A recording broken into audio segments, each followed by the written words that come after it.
ายทางบุญวันพี่น้องยกมือขึ้นโทรถ่ายเองครับบ่เนาะเอาเลยซะก็ทักทายสบายดีเด้อสบายดีพ่อแม่พี่น้อง FC กันเบิดสุขุสุคนสมองสุบอน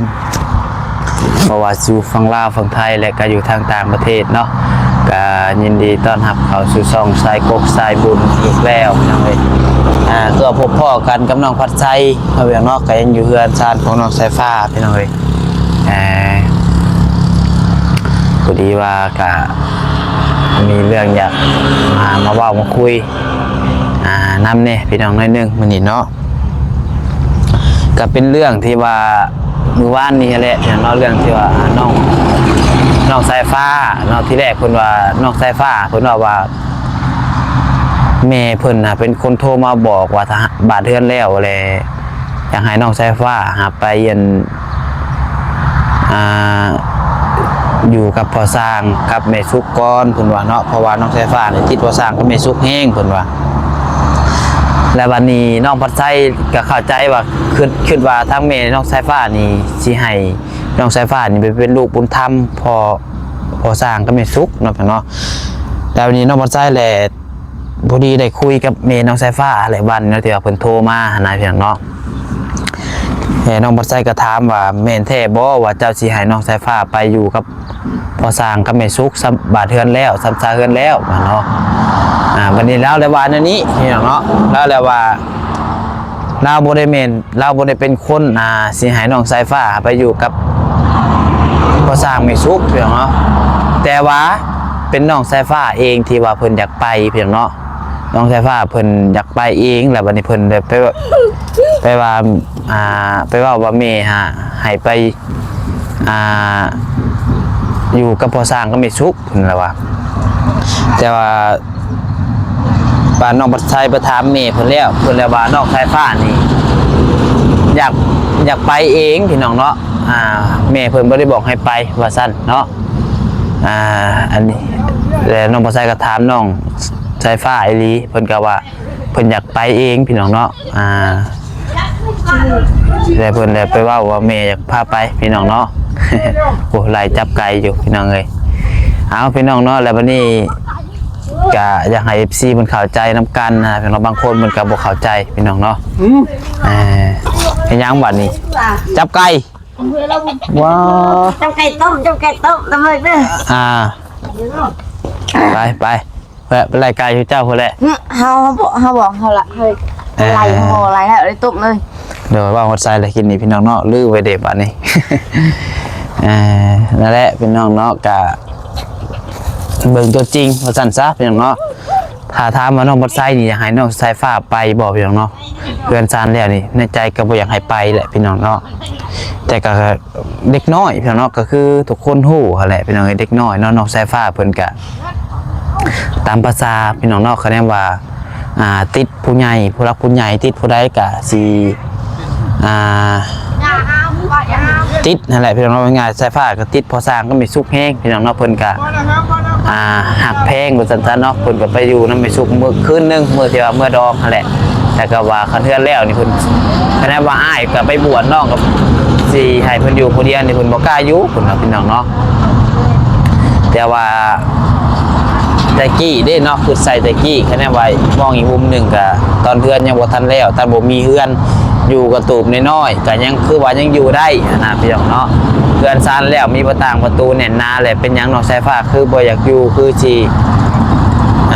ไปยังอยู่น้ำบ่อสร้างเนาะเพราะว่าทางบ่อสร้างนี่เราก็บ่ได้มีพี่น้องเนาะเฮือนแล้วก็คือเห็นนั่นแหละพี่น้องเอ้ยแล้วก็หาเช้ากินค่ำคือกันคะแนนว่าให้บ่อสร้างเรียกอีกก็จำเป็นลูกผู้นึงเลยแหละคะแนนว่าไปอยู่ลำลาวเนาะแต่ก็น้องบัดไซเองนี่ก็บ่อยากให้ไปดอกพี่น้องเอ้ยเนาะกับทีมงานกับบุคือสิวิพอยากให้ไปดอกพี่น้องเขาให้อ้ายเขาเรียนยาวไปจังกันเนาะเพราะว่าเฮือนมันก็แล้วก็อยากให้น้องเพิ่นอยู่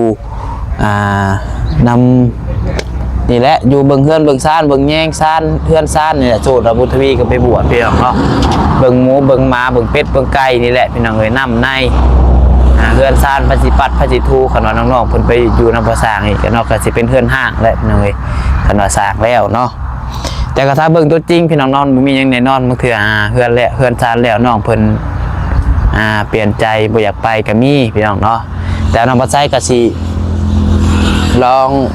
ไปถามพ่อสร้างลองเบิ่งพี่น้องเนาะว่าพ่อสร้างนี่เพิ่นสิหับลองใส่ผ้าเป็นลูกมันทำบ่ถ้าเพิ่นสิจะไปอีหลีนะพี่น้องเนาะเดี๋ยวจังหน่อยจังพาไปคุยกับพ่อสร้างมาเบิ่งพี่น้องเนาะโอ้ร่วมน้ำเพิ่นจักเล็กน้อยแต่ว่าเพิ่นฮู้อยู่บ่พี่น้องเขายังบ่ทันฮู้จำจักมีแต่แม่ซุกบ่ฮู้เพราะว่าแม่น้องสายฟ้าเพิ่นโทรมาหาแม่ซุกพี่น้องเนาะเมื่อวานเนี่ยโทรมาหาแม่ซุกว่าโทรมาถามนั่นนี่นั่นแหละพี่น้องตามคลิปเมื่อวานนี่แหละเนาะไปวันนี้เดี๋ยวเขาไปหาท่านพ่อสร้างเพิ่นก่อนพี่น้องเนาะไปจังใดก็คันแน่ว่าผิดพลาดประการใดก็ขอโทษขออภัยเด้อพี่น้องเด้อเนาะไปแบบนี้พอดีพี่น้องเนาะไปครับใส่กี่นี่คือว่าเห็นเล่นจับไก่อยู่บ่จับเป็นยังอ่ะนะจับไก่ต้มโอ้โหดแท้ว่าต้มไก่บ่เด็กไก่มันไก่กระไรนะจับเป็นต้มไก่ไผ่น่ะไก่บุญทวีไก่บุญทวีบุญทวีเขาจับได้คนหายเลยสรุปจับได้คือบ่ได้บ่ได้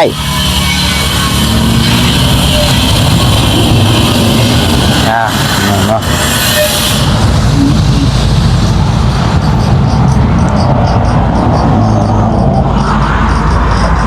แม่จะบริโทรยังมาอีกบ่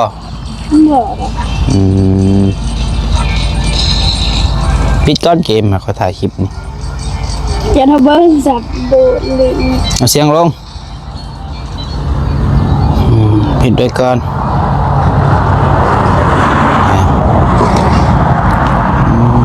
สร้างเราติดแล้วเรื่องของเจ้าฮะฮะแล้วแหละได้พาไปเบิ่งดูไปเดี๋ยวมียาสีลมน้ำแล้วน้ำเวลาหายบี้พาอาบน้ำเด้อไปชวนเราอาบน้ำเด้อ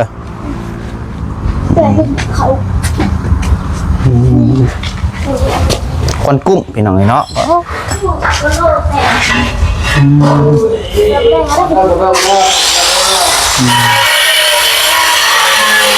คนตัดกะโลก่อนพี่น้องเนาะ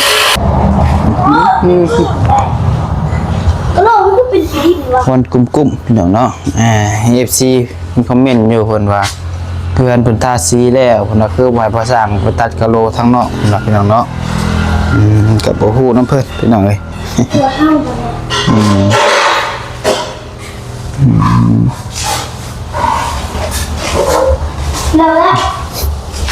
ใจฮอดใส่แล้วเบิ่งพี่น้องเนาะ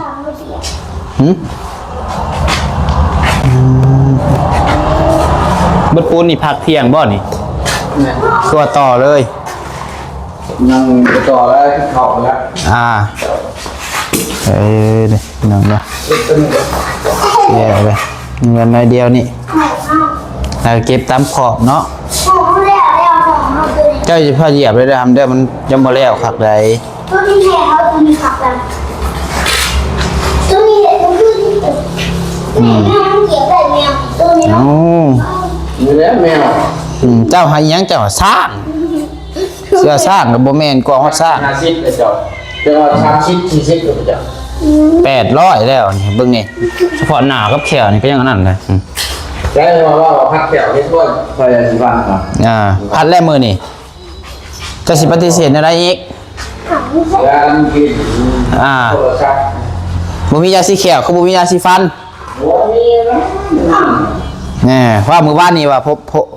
พอสร้างบ่หายาสีฟันให้ว่ามื้อหน้าตอนข่อยบ่ซื้ออันแปลงมากก็ว่าบ่มีแปรงสีฟันมื้อนี้จะไปปฏิเสธอะไรบ่เห็นอย่างงี้บ่เห็นยังเลยบ่เห็นแปลงเลยไอ้ซื้อให้ทิมตัวที่ไปใช้ถูกทำด้วยบ่ซื้อให้แล้วบัดนี้แล้วแต่เจ้าแล้วซะซื้อให้แต่บ่เมียนดีๆเขาบ่ซื้อยังให้อีกแล้วก็มอยอยู่มีว่าก็มอยซื้อยังก็ให้ก็เฮ็ดเสียเฮ็ดเหี้ยเบิดนี่น้อยใจได้ข่อยเห็นบ่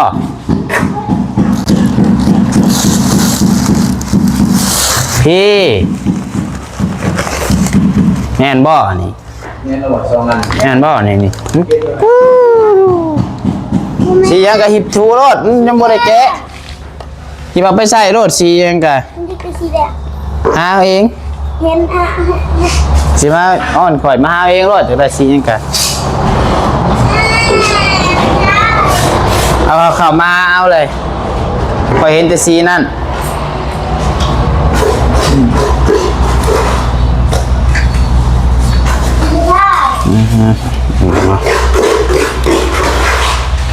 FC เพิ่นว่าบ่เป็น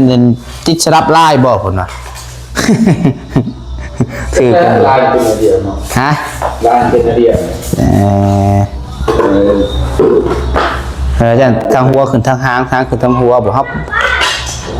เบิ่งแล้วจ้าคือได้คือเราคือกัน แต่ว่าเฮาเบิ่งบ่เป็นเฮาอะจะได้ยันเพิ่นเบิ่งผู้เพิ่นเคยเฮ็ดเห็นคอมเมนต์นึงเพิ่นว่าบ่แม่นติดสลับลายบ่เพิ่นว่าคือว่าหยังนี่แหละเพิ่นว่านะเบิ่งเอาพี่น้องเนาะน้องบ่ใส่ก็บ่ฮู้คือกันตัวนี้ ว่าก็รู้แปลงใช่เลยนะมันเข้ากันเลยก็ติดไปเรื่อยๆแหละ มันว่ามันเป็นดูมเป็นดอกหมอกดอกไม้เป็นรูปงานรูปนี้ใช่อันนี้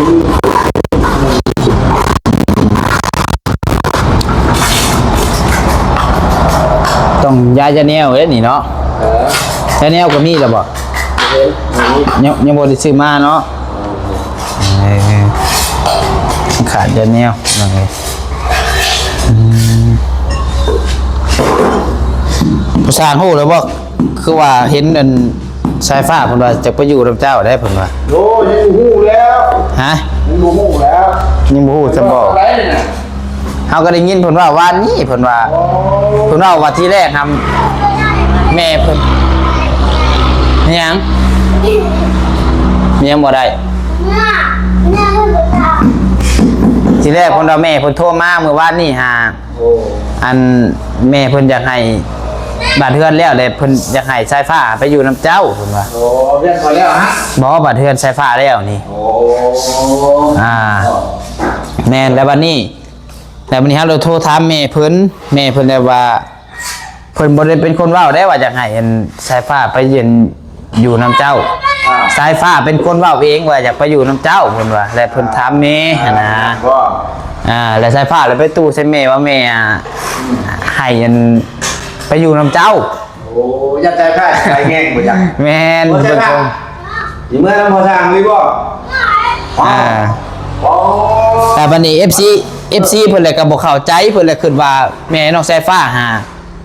อยากให้น้องสายฟ้าไปอยู่กับผู้สร้างไปเป็นลูกบุญธรรมนั่นนี่พี่น้องเนาะแต่ความจริงสายฟ้าเองที่ว่าเพิ่นอยากไปอยู่นำผู้สร้าง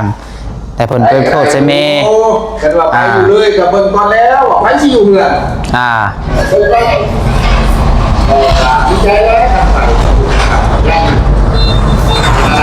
ผมมีผู้อยู่เพื่อนเจ้านี่แล้วบุตรพี่กับบุตรอยู่กับเจ้า โดยอัน ไปดีแล้ว คะแนนว่าผู้แคนเป็นลูกบุญธรรมเลยนี่ก็ผู้สร้างฮับบ่ โอ้โหชอบเกียงเกียงหนาครับพี่ยันได้ผ่านบุญแค้นเลยเอาเงินใช้ยันมาเนาะบอกมาก็ เวลาสินายผู้แคนเป็นลูกบุญธรรมอย่างนี้ก็ต้องได้อันนั่นแหละเนาะต้องมีผู้รักผู้ใหญ่เห็นมาตกลงมีเว้ากันทักแน่พี่น้องเนาะพอ FC หลายคนเพิ่นก็ว่าอยากให้ชายฟ้าเป็นลูกบุญธรรมบ่สร้างสั้นซี่พี่น้องเนาะ เนี่ยเพื่อนเพิ่นนะครับไปอยู่ที่ยัน แม่น เรา มันบ่แม่นเรื่องลิ้นได้พี่น้องว่าคะแนนว่าใส่สายผ้าไปอยู่นำบ่สร้างอีหลีกะสมมุติว่าเจ็บเป็นเอ็นอุ่นมานี่ก็เป็นนั่นเป็นนี่มาก็ต้องพอสร้างเบิดแม่นบ่ แล้ว นับแต่เป็นไข่เป็นหนาวสมมติว่าสายฟ้าเป็นหยังมาแหละบัดนี้ทางญาติพี่น้องเพิ่นมาโทษบ่สร้างก็บ่ได้อีกได้เนาะต้องอนุญาตก่อนพี่น้องทางนั้นทางนี้หั้นนะเนาะนั่นแหละครับก็ต้องได้ร่วมกันคะแนนว่าน้องเพิ่นตายอีหลีพี่น้อง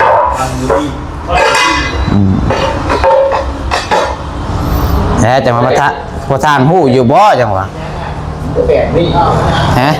เจ้าแบบ จังได๋เฮาบ่ฮู้เฮาแล้วแต่เจ้าเนาะเฮาเค FC เห็น FC เพิ่นคอมเมนต์ซื่อ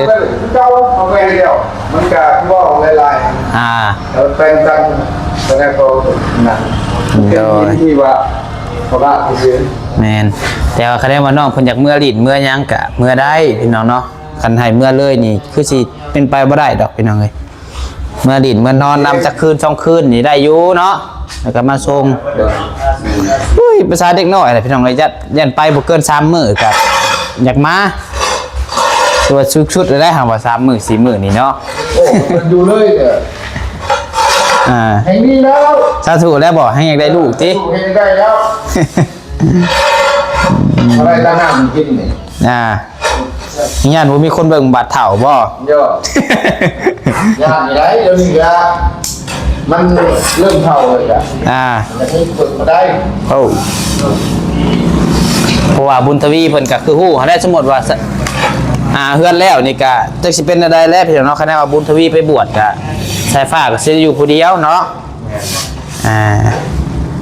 สิเพิ่นก็ว่าเฮ็ดเฮือนนี่ก็เฮ็ดให้สายฟ้าอยู่เพิ่นว่าสายฟ้าชิ้นนี้ก็บ่ได้แล้วเฮ้เนาะ เป็นบ่ได้ แม่นพี่น้องเอ้ย แต่ถูกแล้วเป็นอยู่ แต่ว่าก็ไปมาหาสู่กันได้พี่น้องเนาะบ่ถึงขั้นว่าไปเป็นลูกบุญธรรมบ่ถึงว่าไปอยู่นํเลยนะพี่น้องเอ้ยไปดินไปหัวนํกันนี่ได้อยู่เพราะว่าคือฮู้แหละพอสร้างเพิ่นก็เฮือนซ่านเพิ่นก็คือเห็นพี่น้องเนาะเราก็บ่ได้ที่มีพี่น้องเนาะก็หาซักกินค่ำคือกันเนาะ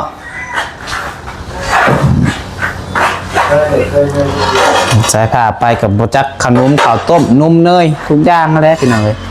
จังหวะใหญ่คืนนี้จังหน่อยผมจะได้มีใหญ่อีกพอแห้ง เงินใช้ เอาเงินใช้แต่งที งานข่าวอีกเจ้า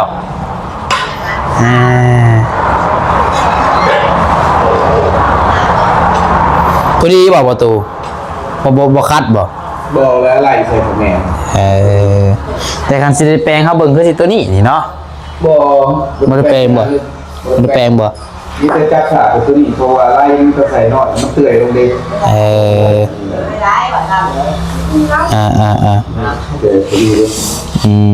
กล้าใส่แล้วติเพราะว่าเบิ่งตอนคือสิเตื้อยว่ะ เดี๋ยวมันโยดลงพร้อมจะใส่ในขาเลยมันมีกระดาษใส่ดี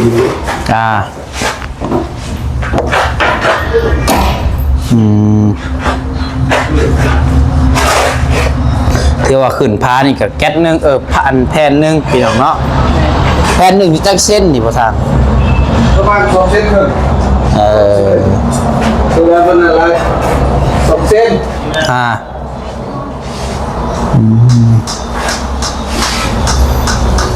ทิศจะในห้อง2ห้องนี่ก่อนเนาะห้องบุญทวีกับสายฟ้าแล้วบ่มื้อนี้ห้องบุญทวีนำนี่เป็นยังไงเนาะเที่ยวห้องบุญทวีก็ใกล้แล้วบ่แล้วกับมื้ออื่นมื้อสุดท้ายเนาะมื้อสุดท้ายของปีของเดือนอีกได้พี่น้องเอ้ย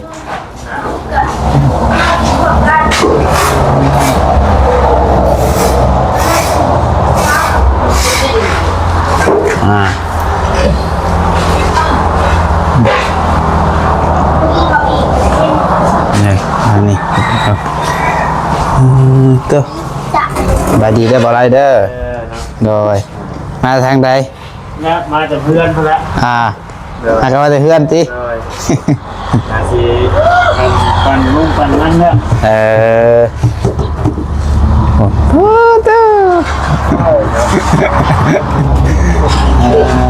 จะทำกับเมื่อเพื่อเลยเมื่อละนิ้วเข่าเพื่อนน่ะไปกินเข่าไปถ่ายยูโรเห็นเด้อเพื่อนน่ะจับไก่ก็ได้จับไก่ได้ก็ได้ต้มนะเล่นจับไก่อีกแค่ได้ยิน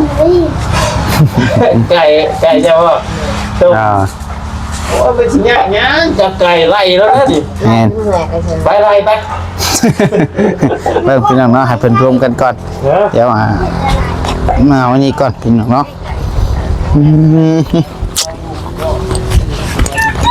พี่น้องเนาะเอาวันมากนะมาซื้อน้ำไม้นอกใช้ผ้าเพื่อนพี่น้องเนาะทางลุงเพิ่มเห็นหล่อแท้เว้ยมาทางใดดิสวัสดีนะลุงเด้อโดย คือตัดผมเท่แท้นี่ แล้วจากที่พงปีใหม่เลยต้องเท่ๆได้นิดนึงเพราะได้ยุ่งเมียเพราะได้ชื่อน้ำชากินปีใหม่เลยอาจจะมาฮอดบ่ เฮาฮะฮอดแต่10 โมง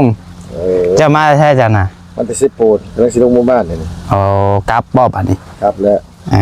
เวลาละถึงเวลาละหอดเวลาเต้าเวลาอย่างนั้น พอเวลากลับบ้านติ โดย มัน ไปหาน้องดำบ่ เอานะ โดย ไปแต่กับเจ้ามื้อน่ะแล้วแล้วก็บ่ได้ไปเลย หลับได้บ่ เวลารับเพิ่นมาพี่แหละทางพี่ ยังบ่ได้ไปมื้อนั้นขึ้นมาแต่เฮือนใช้ผ้าแล้วก็เข้าไปน้ำเพก ได้สิอันบ้านนี่ก็สิออกไปเพื่อนแฝกบ่ โดยกวานนั่นน่ะไปบ่ ตุ้งยังบ่ได้ไปดอกหลายหมู่บ้านเลย คิดฮอดเมียแล้วบ่ โอ้เดี๋ยวบ่ได้เฮ้ยคุยใส่ เอาจันบ่แม่นคิดฮอดเมียซะนี่เงินเบิดซะนี่ฮะ เป็นยังอีกเด้อเด้นะบ่าวเอ้ย น้ำมันระเบิดไปดัก เนาะ คือว่ารถเพเนี่ยนี่หนังเนาะเดี๋ยวเดี๋ยวแป๊บนึง โดยเดี๋ยวเอาดิไปให้ใช้ผ้าก่อนเนาะหนังเนาะไปพี่ที่จะซื้อมะพร้าวน้ำหอมมาพี่น้องเลยเนาะมาเดี๋ยวเสียมาให้สายฟ้าเพิ่นกินก่อนพี่น้องเลย น้ำมันมีใช้ลูกแถวนี้มีนึงล่ะพูดมีบ่เปิดมัน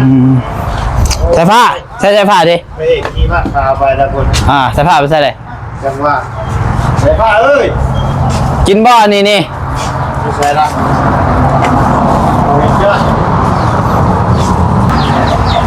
มาเลยพี่น้องเนาะกินบ่อนี่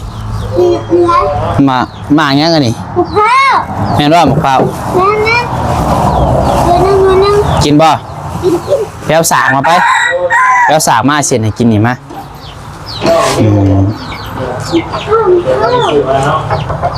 แล้วมันก็คือช่องห้องนี่เลย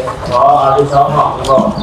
แล้วอะไรก็ติดตัวนี้อะไรมาก โอ้โหคุก ข้าวข้าว มะพร้าวน้ำหอมพี่น้องเลย เจ้าจะเห็นมันแตกแล้วหรือกินน้ำมัน ฮะ อยากกินน้ำมัน เอาเห็นมันแตกสิกินได้ใช่ กินน้ำมัน กินน้ำมัน อ๋อนั่นกันแล้ว ผ้าได้ปะผ้าโอ้ยผ้ามีบ่ นั่นกินน้ำ ก็ได้เอามีดมาก็ได้ไปได้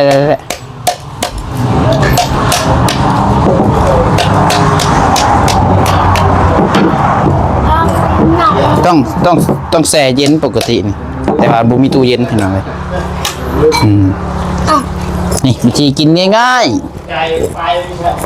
เดี๋ยวกิน น้ำแม่ดอนอ่ะโดปึ๊บโอ้ เราอยากแล้วไม่ใช่ ฮะ เราอยากแล้ว อ้าวลุกขึ้นมาหลุดเบิ้ง แค่ไปเลย ซิมแซ่บบ่เลย เป็นอะไรหวานบ่ หอม อันนี้ให้บุญทวีเด้อแล้วก็ให้แต่จะสิแบ่งกันกินเด้อเฮ้ยใช่ไหมสุกจะไปใช่เลย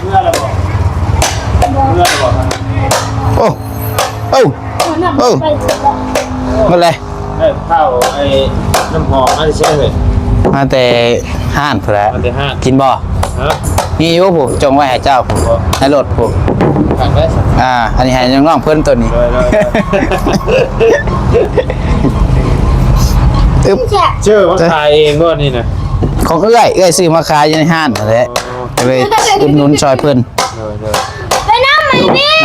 เลยลูกเท่าไรนี่ ไอ้พี่ อันนี้10,000หมางใหญ่12พูดหมางใหญ่ในรถ ได้บอกข่าว มะพร้าวน้ำหอมซื้อไว้แล้วแหละ แซ่บเดี๋ยวเรา โดย ลวกเป็นต้มเดี๋ยวเนาะ โดย ไอ้พี่ ไปไหนน่ะซื้อน้ำมันโอ้